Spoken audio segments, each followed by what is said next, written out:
At the family dinner, my sister-in-law joked, "Too bad your baby looks nothing like your husband." My husband laughed, "Maybe she has a secret." Everyone joined in. I just smiled, stood up and handed him an envelope. "Since we're sharing secrets, open this." The laughter stopped. His face turned white.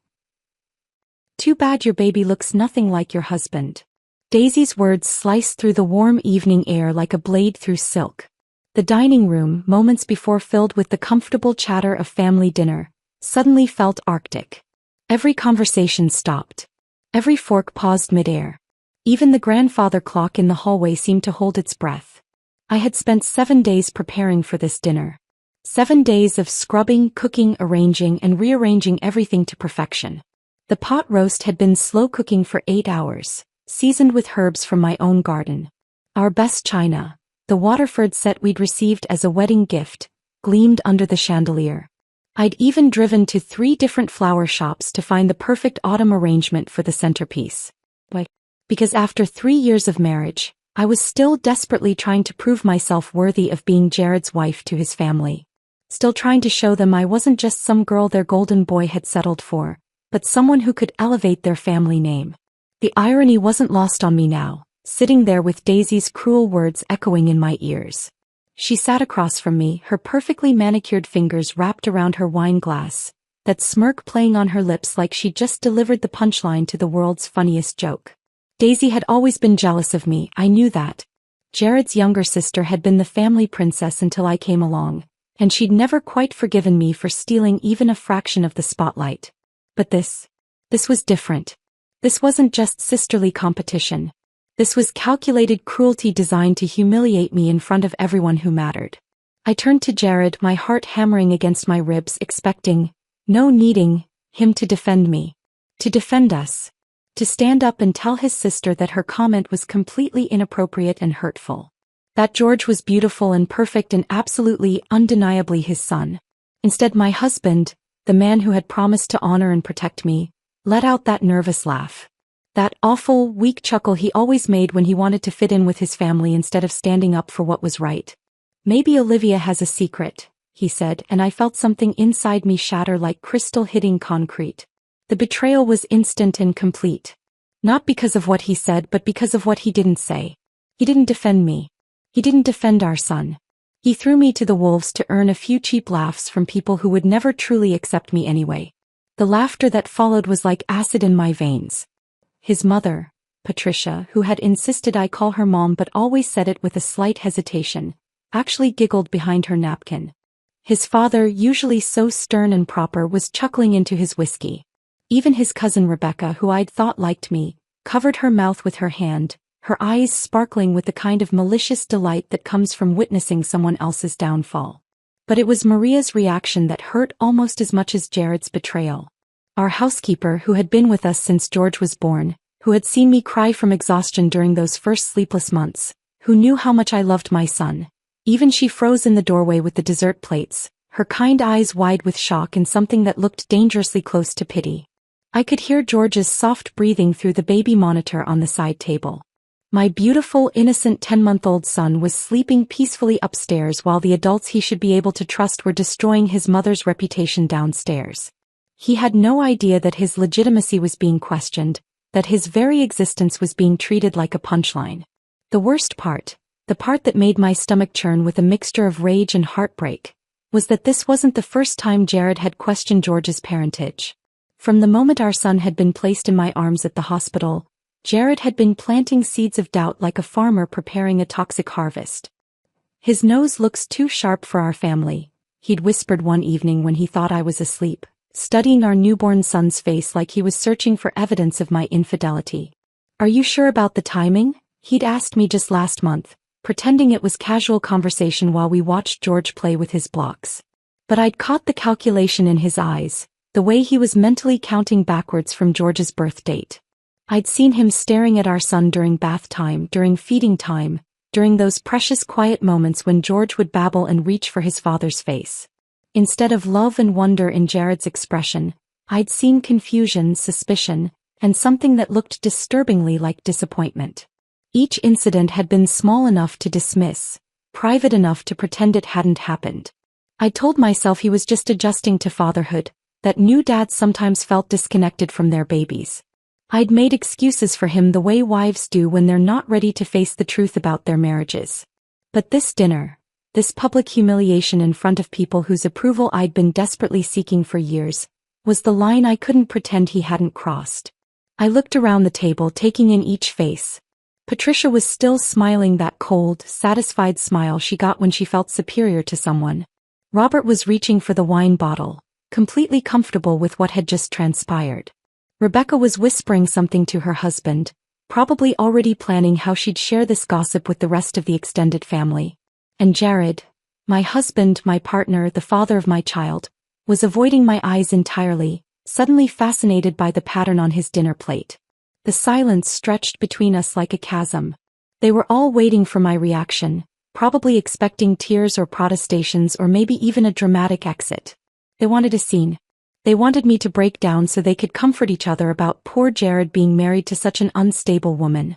Instead, something crystallized inside me. A clarity I hadn't felt in months, maybe years. I wasn't going to give them the satisfaction of seeing me crumble. I wasn't going to beg for their approval or defend myself against accusations that any decent person would know were baseless. I was going to do something better. I stood up slowly, my movements deliberate and controlled. My chair scraped softly against the hardwood floor, a sound that seemed unnaturally loud in the sudden quiet.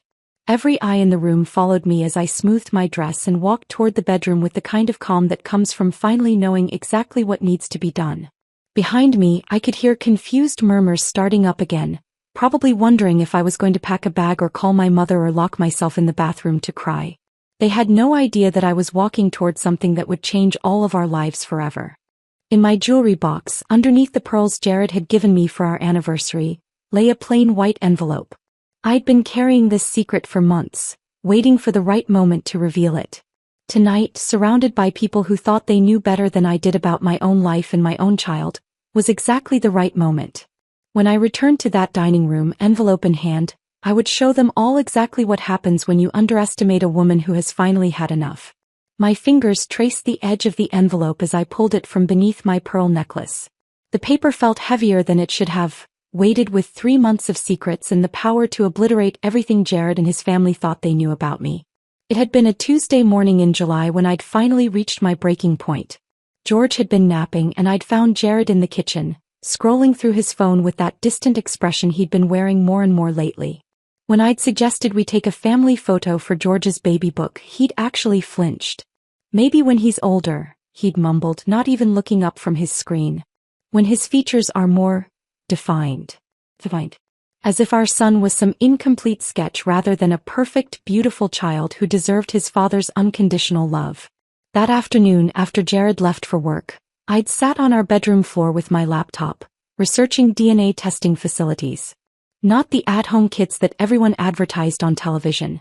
Those felt too casual, too unreliable for something this important. I needed clinical accuracy, professional documentation, irrefutable proof. The drive to Riverside Genetics took exactly 43 minutes. I'd chosen them specifically because they were far enough from our neighborhood that I wouldn't risk running into anyone we knew. The building was sterile and anonymous, tucked between a dental office and a tax preparation service in a strip mall that could have been anywhere in America. Dr. Martinez had kind eyes behind wire-rimmed glasses, but her expression grew serious when I explained what I needed. She was probably in her 50s, with graying temples and the patient demeanor of someone who'd heard every family secret imaginable. "Are you sure about this?" she'd asked, her voice gentle but firm. "These tests can have consequences beyond just answers. Sometimes the truth creates more problems than the uncertainty." I'd considered her warning for exactly 3 seconds before nodding. "I need to know." The sample collection had felt surreal, like I was gathering evidence for a crime I hadn't committed. George's hair came from his little brush, golden strands so fine they almost floated away when I breathed too close. I'd wrapped them carefully in a clean tissue, my hands shaking slightly as I sealed them in the provided container. Jared's toothbrush had been easier to obtain but harder to stomach. Standing in our bathroom at 5 in the morning, carefully scraping bristles into a plastic bag, I'd felt like a stranger in my own home. This was what my marriage had become, covert operations and secret investigations instead of trust and communication. The laboratory's waiting room had been nearly empty that morning, just me and an elderly man who kept checking his watch nervously. I'd filled out paperwork with steady hands, providing my contact information and selecting expedited processing.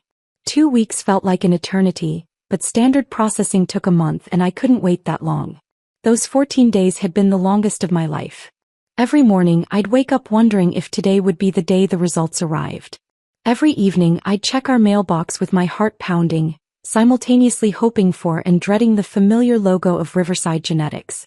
Meanwhile, Jared's behavior had somehow gotten worse.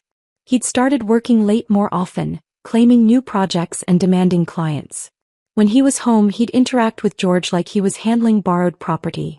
Careful, distant, temporary. During bath time, instead of the silly voices and playful splashing that used to fill our bathroom, there was only mechanical efficiency. The breaking point had come during a family barbecue at his brother's house. Jared's nephew Tommy had run up to show George a toy truck, and everyone had started commenting on how much the two boys looked alike. Normal family chatter, the kind of comparison that happens at every gathering. But I'd caught Jared's expression. A flash of something ugly and suspicious, like he was analyzing genetic evidence instead of watching children play. Later, when his sister-in-law had mentioned how much George resembled Jared at that age, he'd actually said, "Do you think so? I'm not sure I see it." I'd excused myself to the bathroom and cried for 10 minutes, gripping the sink so hard my knuckles went white. The envelope had arrived on a Thursday, mixed in with utility bills and grocery store circulars like it was just another piece of routine mail. My hands had trembled as I'd torn it open, scanning past the technical jargon to find the conclusion that would determine the rest of my life.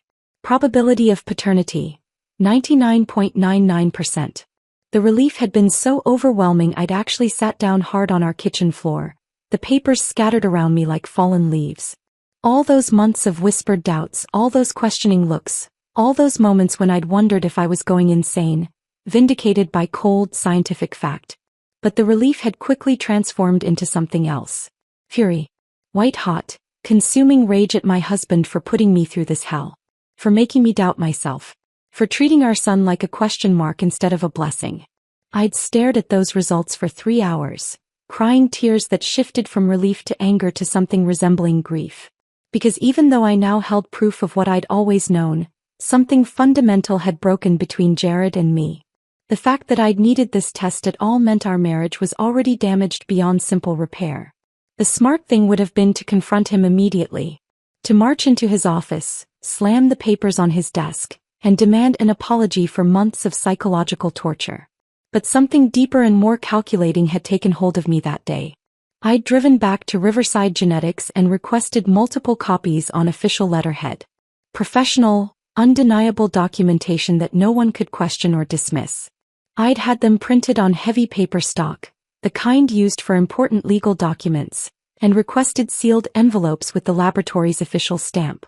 One copy went into our safe deposit box. Another into a folder with our important financial documents. But the third, the one I'd chosen for maximum impact, went into a plain white envelope that I'd hidden in my jewelry box, underneath the pearls Jared had given me for our second anniversary. For weeks, I'd carried this secret like a weapon I wasn't ready to use. Every time Jared made another cutting comment about George's appearance, I'd touch that envelope through my jewelry box and feel a surge of power. Every time his family exchanged those knowing looks at dinner parties, I'd remind myself that I held the truth while they wallowed in their ugly assumptions. The hardest part had been watching Jared with George, seeing doubt where there should have been unconditional love. Our son would reach for his father's face with those chubby little hands, babbling happily, completely unaware that the man holding him was questioning his very legitimacy. But I'd waited, patient as a hunter, for exactly the right moment to reveal what I knew. Tonight, with Daisy's cruel words still echoing in our dining room and Jared's betrayal fresh and raw, that moment had finally arrived. Now, standing in our bedroom with that envelope in my hands, I could feel the weight of 3 months' worth of silence about to shatter into 1,000 pieces. The walk back to the dining room felt like a procession to an execution, except I wasn't the one about to die. My footsteps were deliberately measured, each one echoing against the hardwood with a finality that seemed to announce that everything was about to change forever.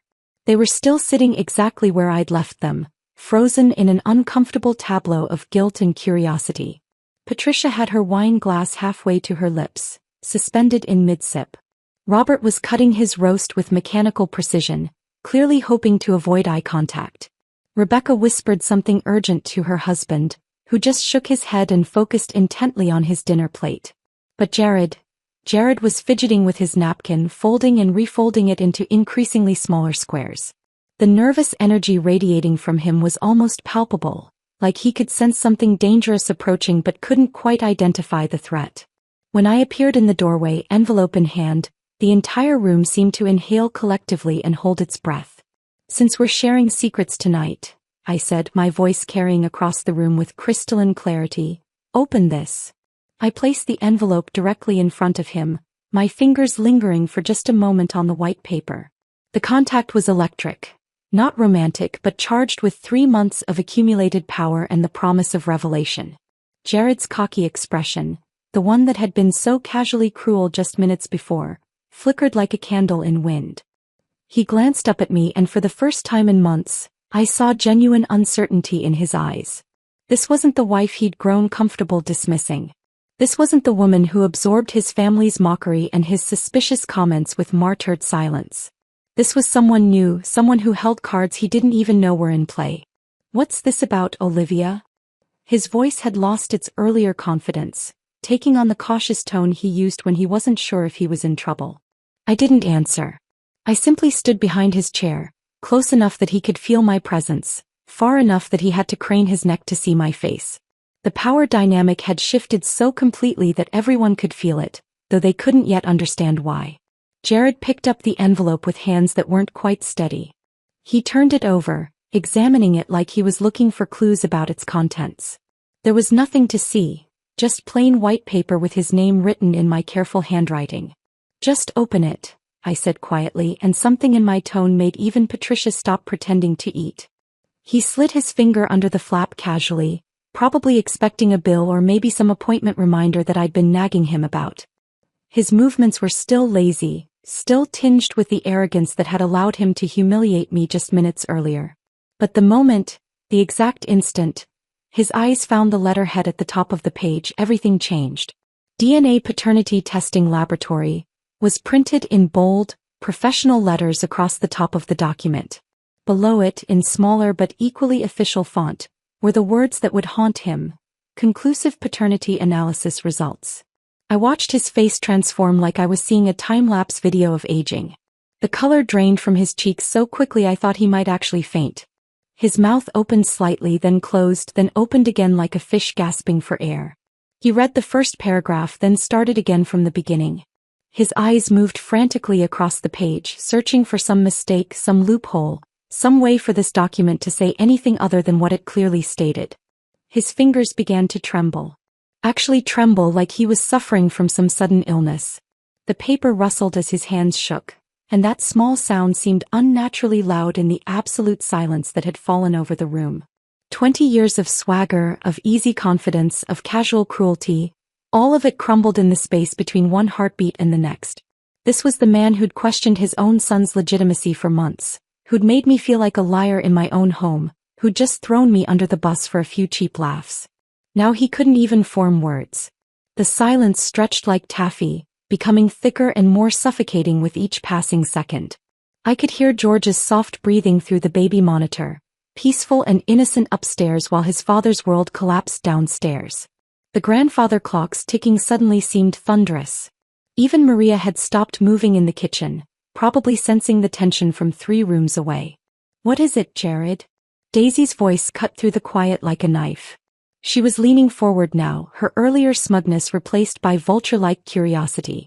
She reached across the table with greedy fingers, trying to snatch the paper from her brother's paralyzed grip. I moved faster than I'd thought possible, stepping forward and placing my hand firmly over the document before she could touch it. My palm covered the results completely, but I could feel the weight of truth beneath my fingers.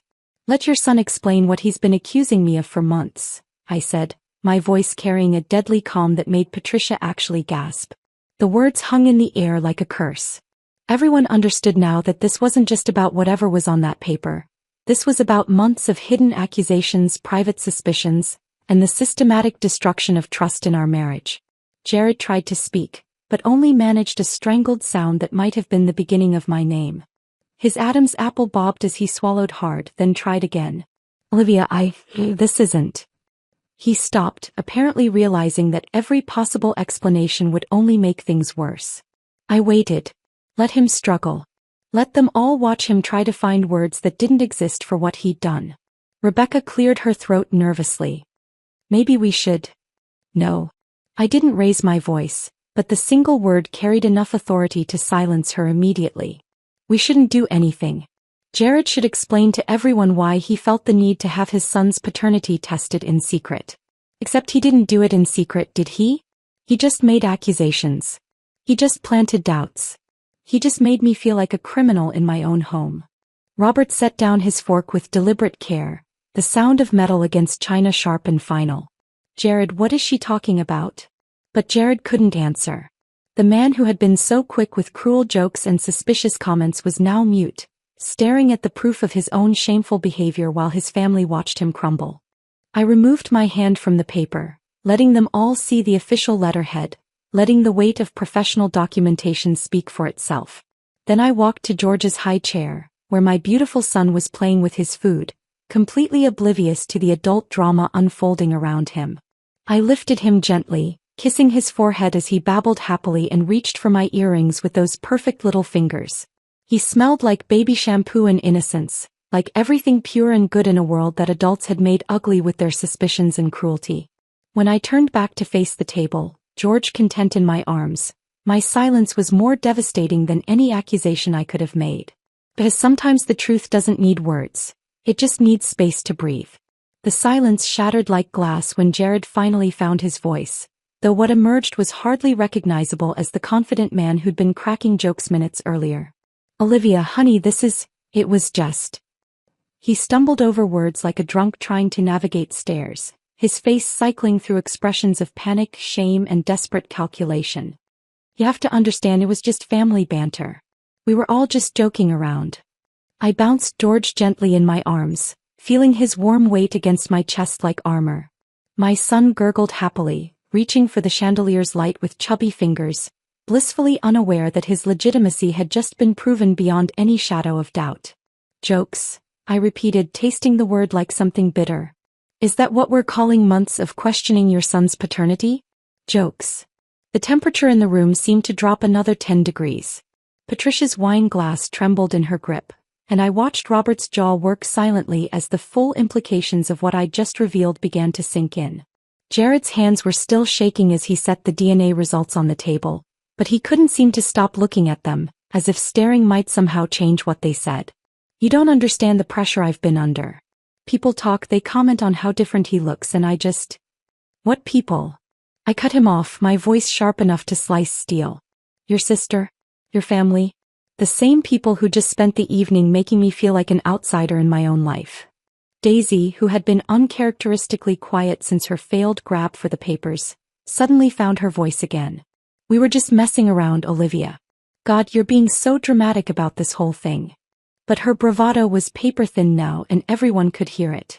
The woman who'd delivered that cruel opening line with such poisonous confidence now sounded like she was trying to convince herself as much as everyone else. Messing around, I said, and my laugh was completely devoid of humor. You made a joke about my child's legitimacy in front of his father's entire family, and when my husband, who should have defended us, decided to pile on instead, you all laughed. That's your idea of messing around. George chose that moment to let out a delighted squeal, clapping his hands together as if applauding the performance. The sound was so innocent, so purely joyful, that it made the adult's behavior seem even more grotesque by comparison. My calmness was clearly unnerving them more than any screaming fit would have. I could see it in their faces, the way they kept glancing at each other, waiting for me to break down, to give them the emotional explosion that would let them dismiss me as unstable or overreacting. Instead, I just stood there holding my son, letting the truth do all the heavy lifting. It was Robert who broke first. Jared's father, a man who'd built a successful construction business through sheer stubborn pride and who I'd never once heard admit he was wrong about anything, looked directly at me with something that might have been respect. I owe you an apology, Olivia. His voice was gruff but sincere. What happened here tonight was completely inappropriate. You deserved better from all of us, especially from my son. The words hit the room like a thunderclap. Patricia's hand flew to her throat and I saw tears actually forming in her eyes. Genuine tears, not the crocodile variety she'd deployed at various family gatherings when she wanted sympathy. "Oh, sweetheart," she whispered, reaching across the table toward me with trembling fingers. "I'm so sorry. We never should have. Jared never told us he was having these doubts, and we certainly never should have participated in that awful joke." Even Rebecca, who'd been whispering and giggling behind her hand just minutes earlier, looked mortified. She kept glancing between her dinner plate and my face, clearly wishing she could disappear entirely. "I think I should probably call an Uber," she mumbled to her husband, who nodded eagerly. But it was Daisy's reaction that surprised me most. The woman who'd started this whole mess, who'd delivered that opening blow with such calculated cruelty, was now staring at me with something that looked almost like fear. "You planned this," she said suddenly, her voice high and accusing. "You knew exactly what you were doing when you brought that envelope down here." I shifted George to my other hip and smiled, really smiled, for the first time all evening. "You're absolutely right. I did plan this. Just like you planned that little comment about George not looking like his father. The difference is my plan was based on truth." Daisy's face flushed red, then pale, then red again. She pushed back from the table so violently that her chair scraped against the floor with a sound like fingernails on a chalkboard. "This is ridiculous. I'm not sitting here and listening to this anymore." She grabbed her purse from the side table, but I caught the flash of embarrassment in her eyes before she could hide it behind righteous indignation. "No one's forcing you to stay," I said mildly. "But before you go, maybe you should think about why you felt the need to make that comment in the first place. Was it really about George's appearance, or was it about something else entirely?" She froze halfway to the door, and for a moment I thought she might actually engage with the question. But Daisy had never been one for self-reflection. "You're impossible," she spat and stormed out, her heels clicking angrily against the hardwood until the front door slammed behind her. The silence that followed her exit was different from the earlier tension. Heavier somehow, weighted with the reality of what had just transpired. Jared cleared his throat nervously.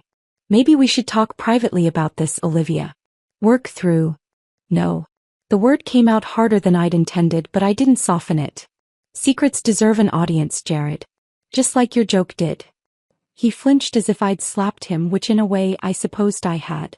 "You wanted to air your doubts about our son's paternity in front of your family," I continued, my voice steady as stone. "You wanted to make me the punchline of your cruel little joke in front of people whose respect I've been trying to earn for 3 years. So now we handle the consequences the same way, publicly." The power dynamic in that room had shifted so completely that I could practically feel it in the air. These people who had been laughing at me, dismissing me, treating me like some kind of outsider or fraud, they were now watching me with something that looked remarkably like respect. And for the first time since I'd married into this family, I genuinely liked what they saw when they looked at me. The rest of the evening passed in a surreal haze of forced normalcy. Robert and Patricia made awkward small talk about the weather while Rebecca and her husband escaped as soon as politely possible, mumbling excuses about early morning commitments. Maria cleared the barely touched dinner plates with the kind of careful silence that spoke volumes about what she'd witnessed. But it was later that night, after the last guest had left and George was finally asleep in his crib, that the real reckoning began. I stood in our bedroom staring at the suitcase I'd pulled from the closet. It wasn't a large bag, just the navy blue overnight case I'd bought for weekend trips before George was born. But something about seeing it open on our bed waiting to be filled felt monumental. Jared appeared in the doorway like a ghost, his face still pale from the evening's revelations. He watched me fold a sweater with methodical precision, each crease sharp and deliberate. "What are you doing?" His voice was barely above a whisper, as if speaking too loudly might shatter whatever fragile peace we'd managed to construct. "Packing." I didn't look up from the dresser drawer, my hands steady as I selected undergarments and nightclothes.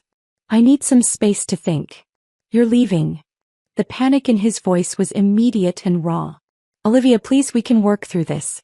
Tonight was you publicly humiliating the mother of your child," I said, placing a pair of jeans in the suitcase with the same careful precision I'd used for everything else.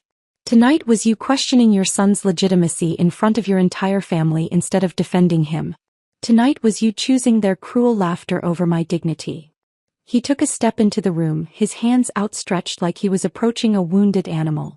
I know I messed up. I know I hurt you.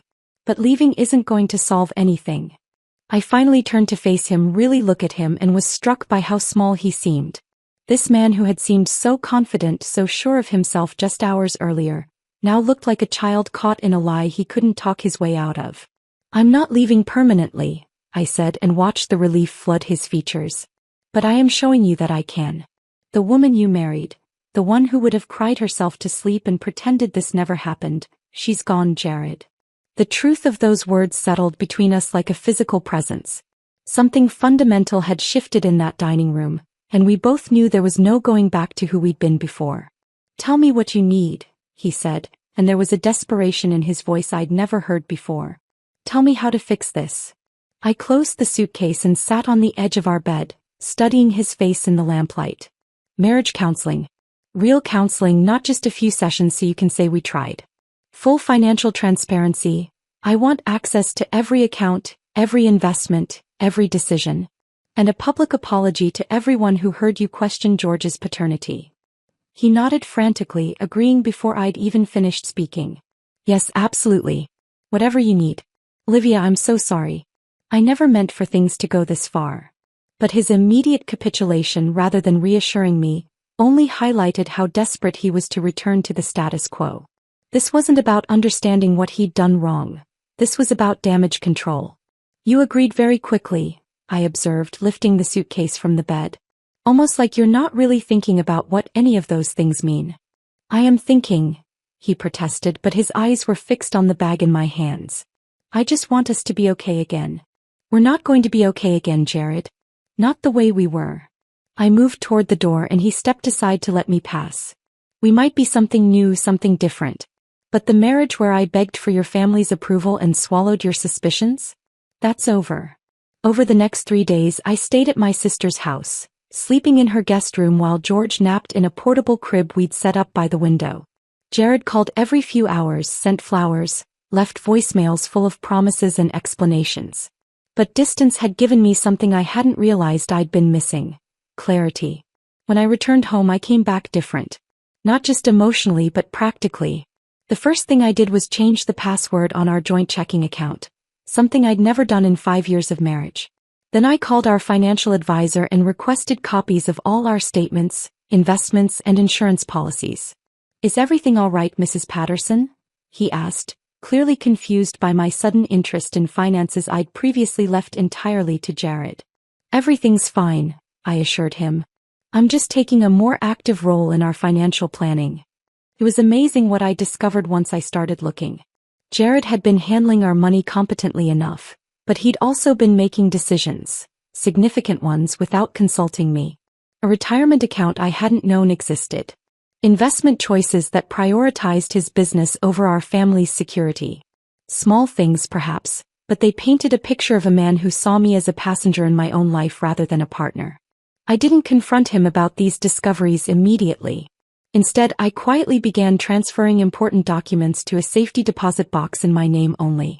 Birth certificates, marriage license, insurance policies, anything that might be crucial if our marriage didn't survive what we were going through. The most surprising discovery came when I was organizing our household files. Buried in a folder marked miscellaneous were 3 estimates for paternity testing services, all dated from 2 months after George was born. Jared had been researching DNA tests almost from the beginning, but had never followed through. Until I did it for him. I sat in our home office staring at those crumpled estimates, and felt the last piece of my old self crack and fall away. The woman who had trusted blindly, who had assumed her husband's love meant he believed in her completely, was truly gone. In her place was someone harder, more calculating, but also more honest. If Jared could question something as fundamental as his son's paternity, then I needed to question everything else too. Our finances, our future, our compatibility, nothing could be taken on faith anymore. That evening, when Jared found me reorganizing our important papers, he tried to make light of it. Spring cleaning a little early this year? I looked up at him, really looked, and saw not my protector or my partner but someone I needed to protect myself from. The realization was both devastating and liberating. Something like that, I said, filing away the bank statements I'd been reviewing. Just making sure I understand our situation completely. For the first time in our marriage, I was preparing for a future that might not include him. And surprisingly, that possibility didn't terrify me the way it once would have. It felt like freedom. 2 months later, George's first birthday party arrived like a test I hadn't studied for. The house was decorated with cheerful balloon arrangements and a banner that read, "Happy First Birthday, George," in bright primary colors, but underneath the festive atmosphere, tension simmered like water just before it boils. I'd spent weeks planning every detail, not out of perfectionist tendencies this time, but because I needed this day to be about George, not about the family drama that had preceded it. The guest list included our neighbors, my college friends, Jared's co-workers, and extended family members who hadn't been present for that infamous dinner. But they all knew. Word travels fast in families, especially when it involves DNA tests and public humiliation. Patricia arrived early, carrying an enormous wrapped present and wearing the kind of determined smile that suggested she'd practiced it in the mirror. "Olivia, darling, the decorations look wonderful," she said, kissing my cheek with theatrical warmth. Robert followed behind her, shaking Jared's hand with the careful formality of men trying to pretend nothing had changed between them. But I caught the way his eyes lingered on George, as if he was seeing his grandson clearly for the first time. My sister Jenny helped me arrange the food table, whispering updates about who had arrived and who was still expected. "Is she coming?" she asked, not needing to specify who she meant. I shook my head. Daisy sent her regrets. That was putting it diplomatically. What Daisy had actually sent was a brief text 3 days earlier. "Won't be able to make George's party. Hope he has a nice day." No explanation, no attempt at reconciliation, just cold dismissal wrapped in polite language. Honestly, her absence was a relief. The party was complicated enough without having to navigate around the woman who'd started this entire mess. As guests filtered into our backyard, I watched Jared work the crowd with the kind of nervous energy that suggested he'd been building up to something all day. He kept glancing at me, then at his watch, then back at me like he was waiting for some predetermined signal. The moment came after we'd sung, "Happy Birthday," and George had gleefully destroyed his smash cake, getting more frosting on his face than in his mouth. The crowd was laughing and taking pictures when Jared suddenly stood up, clearing his throat with the kind of theatrical gesture that demanded attention. "I'd like to say something," he announced, and conversations gradually died away until all eyes were focused on him. My stomach clenched. We'd discussed this moment during one of our counseling sessions, but experiencing it in real time felt surreal and deeply uncomfortable. "First, thank you all for being here to celebrate our son's first birthday," Jared began, his voice carrying across the yard with surprising steadiness. "George is obviously the star of today's show, and seeing him surrounded by so much love means everything to us." He paused, and I could see his Adam's apple bob as he swallowed hard. This was the moment we'd been building toward, the public accountability I demanded as part of our marriage's reconstruction. "But I also need to address something that some of you may have heard about," he continued, and I felt the entire party's energy shift. People stopped chewing, stopped sipping their drinks, stopped pretending they weren't hanging on every word. "A few months ago, I made some comments and had some doubts about George's parentage that were completely unfounded and incredibly hurtful to my wife." His voice cracked slightly on the word unfounded, but he pushed through. "I questioned something that should never have been questioned, and I did it in a way that was disrespectful and cruel." I could see faces in the crowd processing this information. Some with shock, others with the kind of knowing expressions that suggested the gossip mill had already reached them. Olivia had a paternity test done to prove what she should never have had to prove, that George is my son, 99.99% certain, beyond any shadow of doubt. He looked directly at me then, and I saw genuine remorse in his eyes, not just performance anxiety. "I'm sorry, Olivia. I'm sorry for doubting you, for hurting you, and for making you feel like you had to defend yourself against accusations that should never have been made." The silence that followed was profound and uncomfortable. Our neighbor Mrs. Chin looked genuinely shocked. My friend Sarah was staring at Jared like he'd grown a second head. Even George seemed to sense the gravity of the moment, sitting quietly in his high chair with frosting-covered fingers. It should have felt like vindication. Like justice. like the victory I'd been unconsciously seeking since that horrible dinner 2 months ago. Instead, it felt profoundly sad. Sad that we'd reached this point. Sad that my son's first birthday party had become the venue for his father's public penance. Sad that proof of love now required laboratory documentation and formal apologies delivered to audiences of neighbors and relatives. The applause that followed Jared's speech was polite but subdued, the kind of acknowledgement you give someone who's confessed to something embarrassing rather than someone who's done something admirable. As conversations gradually resumed and the party returned to something resembling normalcy, I found myself standing alone by the dessert table, watching George laugh as my father helped him chase soap bubbles across the grass. "That must have been difficult for you both," said a voice behind me. I turned to find Dr. Martinez, our marriage counselor, whom I'd impulsively invited the week before. "More difficult than I expected," I admitted. "I thought it would feel like closure, but mostly it just feels necessary but insufficient," she suggested gently. That was exactly right. The apology was something that needed to happen, but it couldn't undo months of damage or restore trust that had been systematically eroded. It was a first step, not a final solution. Over the following weeks, the absence of Daisy from our family gatherings became increasingly noticeable and increasingly welcome. Without her particular brand of toxic commentary, dinners at Robert and Patricia's house were actually pleasant. Conversations focused on normal family topics instead of thinly veiled criticisms and competitive jibes. I'd received one text from her about a month after the party, during what would have been our regular family Sunday dinner. "Hope everyone's doing well. Miss seeing George grow up." I'd stared at that message for a long time, thumb hovering over the reply button, considering various responses ranging from diplomatic to devastating. In the end, I'd simply deleted it without responding. Some bridges once burned should be allowed to turn to ash. The truth was, her absence had revealed how much of my family's stress had been centered around managing her jealousy and cruelty. Without that constant undercurrent of competition and criticism, I could actually enjoy spending time with Jared's parents, who turned out to be decent people when they weren't being influenced by their daughter's poison. But the most significant change wasn't in our family dynamics. It was in me. I'd stopped waiting for validation that might never come. Stopped shrinking myself to fit into spaces that were never designed to accommodate my full presence.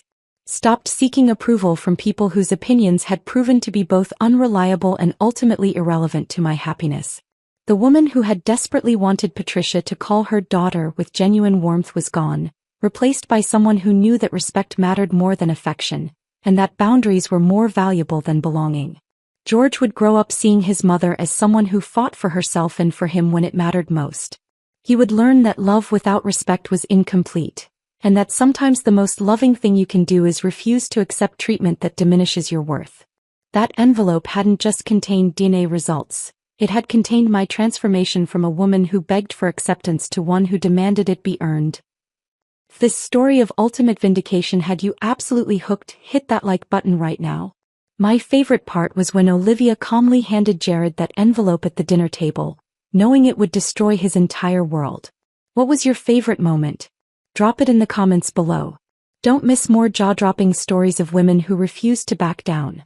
Subscribe and hit that notification bell so you never miss an upload.